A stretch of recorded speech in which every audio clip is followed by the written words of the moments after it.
Assalamualaikum warahmatullahi wabarakatuh. Bismillahirrahmanirrahim. Alhamdulillahirabbil alamin.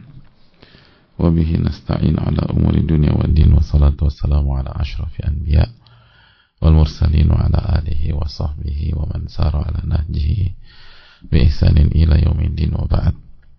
Allahumma salli wa sallim wa barik wa an'im ala nabiyyina Muhammadin wa ala alihi wa sahbihi ajma'in, wa ba'd.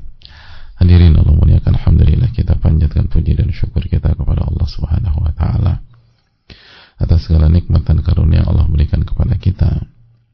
Sebagaimana salawat dan salam semoga senantiasa tercurahkan kepada Rasulullah alaihi salatu wassalam beserta para keluarga, para sahabat dan orang-orang yang istiqomah berjalan di bawah naungan sunnah beliau sampai hari kiamat kelak. Hadirin Allah muliakan, kembali kita bersama Riyadhus Shalihin dalam bab birrul walidain dan silatul arham, dan kita ada di penghujung bab ini dan kita membahas tentang berbakti kepada orang tua setelah mereka wafat, berbakti kepada orang tua ketika mereka wafat. Dan hadirin Allah muliakan, kita tahu berbakti kepada orang tua ketika mereka wafat adalah sebuah rahmat Allah Subhanahu wa taala kepada kita semua. Dan itu harus kita ingat. Jangan pernah kita lupakan yang membuka pintu ini. Jangan lupa kita mengingat yang membuka pintu ini, dan jangan sampai kita lupa bersyukur kepada yang membuka pintu ini dan memahami esensinya bahwa pintu ini dibuka sebagai kasih sayang Allah Subhanahu wa taala kepada kita semua, baik orang tua maupun anak. Dengan pintu ini terbuka, maka anak-anak yang pernah melakukan khilaf atau kelalaian atau kedurhakaan ketika orang tua mereka hidup bisa mengubah dan memperbaiki dengan jenis amalan yang sama. Maksudnya dalam konteks orang tua durhaka ditutup dengan berbakti. Wa'at bi'is sayyi'atal hasanata tamhuha, dan ikutilah perbuatan buruk dan perbuatan baik, niscaya perbuatan baik itu akan menghilangkan dosa perbuatan buruk. Jadi hadirin Allah muliakan, karena nggak semua anak itu punya start yang baik dengan orang tuanya. Dan ini kabar gembira buat mereka. Sebagaimana ini pintu untuk para orang tua untuk tetap mendapatkan bakti anak walaupun ia telah wafat. Dan ini menunjukkan keutamaan punya anak yang soleh atau soleha. Sehingga anak itu tidak hanya dinilai dari satu sisi, sebagaimana yang ditekankan oleh banyak pihak, sisi ribetnya, sisi biaya besarnya, sisi capeknya, sisi letihnya, sisi beratnya. Dan sebaliknya, kalau nggak punya anak, nggak harus nanggung biaya melahirkan atau biaya ke dokter kandungan, biaya melahirkan, biaya ASI, biaya susu, biaya makanan, lalu biaya pendidikan mulai dari TK, SD, SMP, SMA sampai kuliah. Udah enak. Kalau kamu nggak punya anak, kan enak hidup. Terus nggak ribet, nggak jelimet. Iya enak, tapi kita tahu bahwa inna idhamil jaza ma'idhamil bala. Sesungguhnya besarnya pahala itu tergantung beratnya kewajiban atau beratnya ujian atau beratnya perintah dan larangan. Secara umum kita tidak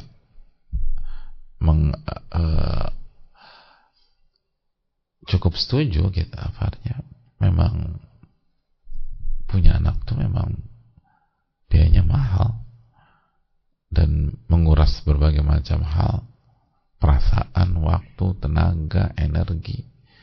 Tapi coba lihat sisi lain. Jika anak ini Allah beri taufik jadi anak yang soleh dan soleha, itu luar biasa hadirin. Itu luar biasa. Dan betapa banyak orang tua yang jungkir balik misalnya mendidik anak selama misalnya 20 tahun gitu ya, totalitas 20 tahun, lalu memanen hasilnya lebih dari 20 tahun. Ya nggak sih? Jadi 20 tahun anak mulai mandiri misalnya secara umum atau 25 tahun anak mulai mandiri, terus orang tuanya usianya panjang sehingga anaknya itu mengcover orang tuanya dari usia 25 tahun sampai tuh anak misalnya berusia 50 tahun gitu. Jadi sama-sama 25 tahun. Atau anaknya mengcover sampai anaknya usia 55 tahun, jadi 30 tahun. Orang tua masih hidup, orang tua usia misalnya 70 tahun, 80 tahun masih hidup orang tua. Jadi jungkir balik kasih sesuatu itu mendapatkan bakti 30 tahun. Walaupun anak nggak akan mungkin bisa balas jasa orang tuanya ya, enggak. Kita nggak mengatakan dibalas jasanya sama anak, tapi mendapatkan bakti anak gitu. Dan di saat yang tepat, di saat udah tua, di saat renta, di saat sakit-sakitan, di saat orang itu mau nggak mau butuh sama pihak lain, di saat susah untuk berjalan, di saat biaya pengobatan mahal, di saat segala macam, maka anak itu hadir untuk mengcover itu semua. Bahkan walaupun anak tidak akan mungkin bisa membalas bakti, nggak mungkin bisa membalas jasa orang tua, tapi kalau hitung-hitungan fasilitas ketutup semua. Bicara angka gitu, orang tua tuh ngeluarin biaya buat anak mungkin sekian, itu anak kasih terus orang tua dapat lebih banyak lagi, walaupun tidak mungkin bisa membalas jasa. Itu ketika orang tua hidup. Setelah orang tua wafat, tetap tuh anak bisa berbakti. Itu kalau anak, kita belum bicara tentang cucu atau anaknya anak. Ketika kita bicara anaknya anak, cucu, dan cucunya soleh dan soleha, dan cucunya menjadi anak yang soleh dan soleha karena taufik dari Allah, lalu value, nilai iman dan ketakwaan yang diajarkan sang kakek nenek ke ayah bundanya, maka ayah bundanya melanjutkan memberikan nilai tersebut, value tersebut, konsep keimanan tersebut kepada generasi ketiga, itu pahalanya ngalir terus ya Ma. Jadi memang capek, letih, tapi coba deh kalau kita pakai hitung-hitungan aja gitu loh, tetap aja untung punya anak yang soleh dan soleha. Sangat menguntungkan, bukan hanya untung, sangat menguntungkan. Sangat menguntungkan. Maka ini yang nggak boleh kita lupakan. Dan ini harus kita tanamkan terus dalam diri kita. Khususnya ketika kita capek dan letih gitu loh. Karena kan didik anak seringkali ada masa jenuh, ada masa letih gitu loh. Dia memang capek. Tapi hadirin Allah muliakan,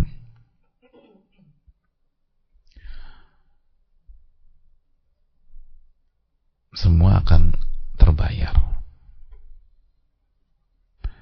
Semua akan, dan belum kita bicara nanti di hari kiamat. Bagaimana anak-anak memakaikan ada sebagian anak memakaikan mahkota untuk orang tuanya, dan seterusnya.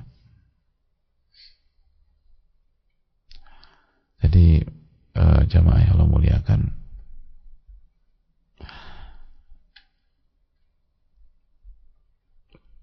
di poin ini kita ingin kembali menekankan sebelum kita lanjutkan lagi poin-poinnya, karena jangan sampai kita lupa esensi dan kita lupa bahwa ini adalah benar-benar kasih sayang Allah Subhanahu wa Ta'ala kepada kita.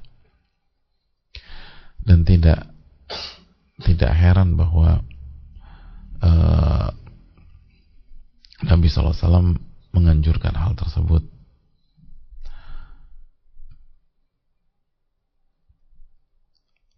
Menganjurkan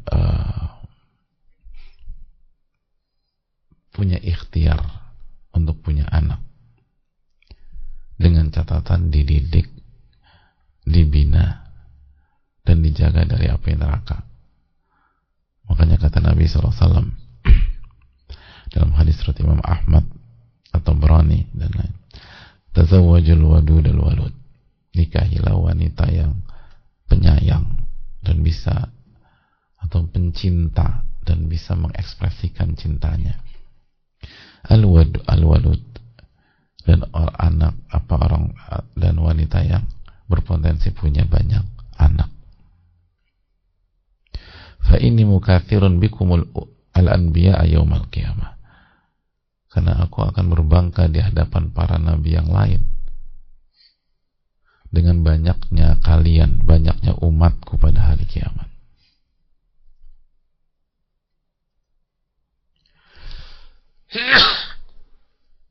Alhamdulillah. Ya, dikumulasiwalakum. Jadi hadirin sekalian, ini penting, tapi dididik, tapi diamalkan. Ku anfusakum wa ahlikum naro, jagalah diri kalian dan keluarga kalian dari siksa api neraka, dalam surat At-Tahrim ayat 6 tersebut. Tapi diperjuangkan. Memang ini nggak bisa setengah-setengah. Dan bahkan hadirin, dalam masalah ini ada banyak orang tua dengan karunia dan kasih sayang Allah SWT, effortnya tuh nggak seberapa ketika mendidik anak. Bahkan kalau boleh jujur, banyak khilafnya, banyak nggak ngertinya, dan banyak lalainya juga. Tapi Allah kasih mereka anak-anak yang soleh. Allahu Akbar. Dan ini banyak. Ada banyak orang tua ketika memberikan testimoni itu jujur, saya tuh malu, saya tuh sebenarnya nggak lakukan apa-apa, saya nggak perform, tapi Allah anugerahkan anak-anak yang soleh. Itu hadirin sekalian. Dan itu dzalika fadlullah yu'ti may yasha. Itu karunia yang Allah berikan kepada orang yang Allah kehendaki. Dan jangan pernah lupa untuk bersyukur kepada Allah Tabaraka wa Ta'ala. Ya udah, kalau kita merasa nggak perform dalam mengasuh, mendidiknya, dan Allah kasih anak yang soleh, dan seringkali setelah taufik Allah itu dididik sama pihak lain, misalnya diasuh sama pihak lain. Oke, kalau kita merasa nggak perform, sudahkah kita bersyukur kepada Allah? Jangan udah nggak perform lupa bersyukur lagi, ya bahaya hari kiamat. La in syakartum la azidannakum. Kalau kamu bersyukur, aku akan tambah nikmat kalian. Wa la in kafartum inna azabi lasyadid. Kalau kalian kufur, azabku sangat pedih. Gimana kita bersyukur, hadirin? Nah, itu kira-kira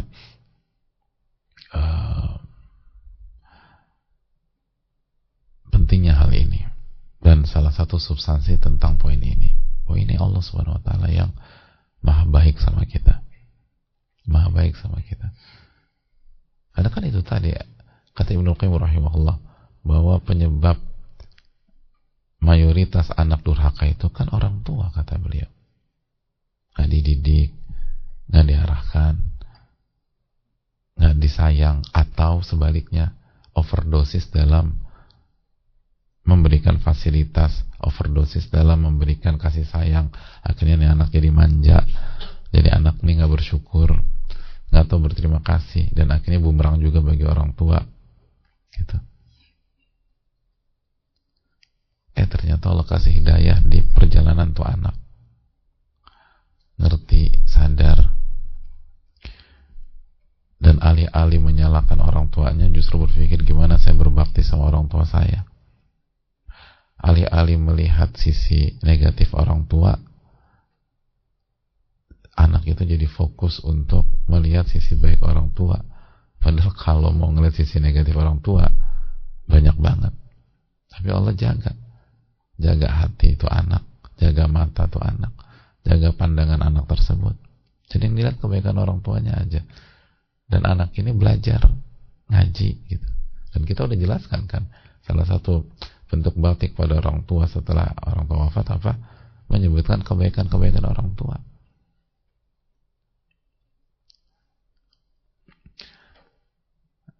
Jadi luar biasa. Ini hal yang sangat penting sekali hadirin. Makanya memang kita tuh nggak bisa mengklaim prestasi kita hadirin. Ini tuh Allah Subhanahu Wa Taala yang memberikan kepada kita. Allah yang kasih taufik kepada kita. Dan Allah yang memberikan kebaikan ini semua kepada kita. Nah pertanyaannya, kita sadari apa tidak? Dan kita bersyukur atau tidak? Dan di poin yang tadi itu membuat kita juga nggak berkecil hati ketika kita merasa merasa terlambat gitu loh, atau merasa belum tahu banyak tentang mendidik anak, merasa ya Allah nih saya dapat ini anak udah pada besar-besar, nanti gimana saya nggak bisa dapat anak yang soleh. Belum tentu juga hadirin. Itu tadi ada banyak anak orang tua tuh nggak perform, tapi Allah kasih hidayah, dan anaknya dapat hidayah bukan dari rumah, bukan dari didikan orang tuanya, tapi dari luar. Tapi orang tetap mendapatkan kebaikan dan bakti itu anak. Subhanallah. Bahkan ada banyak orang tua salah dalam didik anak, bukan aja nggak dididik, salah didik gitu.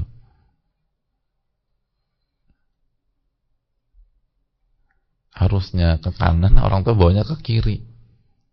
Harusnya ke surga, orang tua bawanya tuh ke neraka. Mungkin nggak sadar orang tuanya. Dapat hidayah di luar. Dapat hidayah dari mungkin dari gurunya, dari seniornya, dari teman kerjanya, dari teman kuliah, dari teman sekolah, dari ustadznya, dari bosnya. Di kantor bosnya buat pengajian, oh ini, dari sahabatnya, dari teman pergaulan. Nanti yang ikut menikmati orang tuanya. Oh, itu kan rahmat Allah Subhanahu Wa Taala. Nah tinggal nih orang tua bersyukur apa enggak. Dan ketika orang tuanya wafat, didoain sama anak, berbakti terus anaknya itu. Oh, itu luar biasa. Makanya memang ilmu nafi ini tuh memang kebutuhan yang harus kita kejar jamaah. Dan kita ngaji itu kebutuhan kita. Dan kita istiqomah dalam duduk di kajian itu kebutuhan kita. Itu kebutuhan. Kalau enggak bisa turun iman dalam hati kita. Hati kita bisa sakit, bahkan bisa mati. Maka ini yang hendaknya selalu kita ingat dan kita renungkan. Saya rasa cukup sampai di sini. Insyaallah kita akan lanjut di pertemuan yang akan datang, masih dalam tema yang sama. Dan jangan lupa bersyukur sama Allah Subhanahu Wa Taala. Allah telah memberikan pintu ini. Kita anak, kita bersyukur sama Allah. Kita orang tua bersyukur sama Allah SWT. Ya Allah, nanti ini harapan waktu saya nggak bisa ruku, saya udah nggak bisa sujud, saya ada di alam barzakh, saya nggak bisa doa Rabbik firli, tapi anak saya masih bisa berdoa, Rabbik firli wali walidayya. Saya nggak tahu lagi mau ngomong apa, ya Allah. Saya pokoknya bersyukur sama Engkau. Saya berusaha nurut gitu ya, namanya tapi juga nama manusia, pasti saya khilaf juga. Tolong ampuni hamba ya Allah. Udah mendekatlah sama Allah tabaraka wa taala, dan jaga tauhid kita kepada Allah. Jangan lakukan kesyirikan. Jangan udah Allah yang maha baik kayak begini kita sekutukan juga, aduh, zolim kita. Makanya syirik itu la zulmun azim, kata Allah. Itu zolim yang paling parah. Maka berilah kita benar-benar takarub kepada Rabbul Alamin. Semoga Allah memberikan taufik kepada kita. Subhanallah, la ilaha illa anta, astaghfiruka wa atubu ilaik. Assalamualaikum